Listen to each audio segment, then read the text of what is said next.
Paulit-ulit na lang, wala na bang bago? Magandang araw mga kaibigan, magkapet pandasal muna po tayo. Ito po si Father Nono.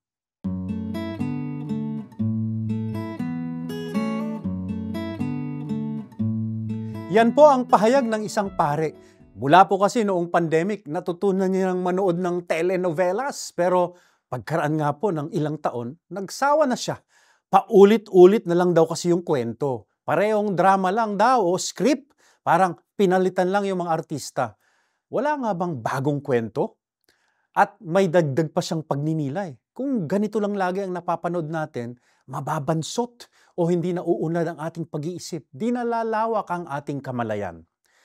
Iba naman, baguhin ang script anya. Yan din po ang sabi ng mga psychologists. Minsan, kumakapit tayo sa iisang script ng buhay natin. Biktima ako, api ako, maliit na tao lang ako, me against the world.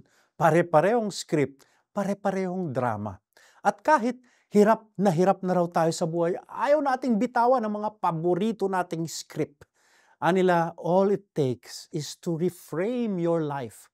Palitan ng script. Ikaw naman ang bida, may lakas at kapangyarihan ka, may halaga at puwang ka sa mundo. Naalala niyo po yung dalawang alagad na naglalakad patungong Emmaus.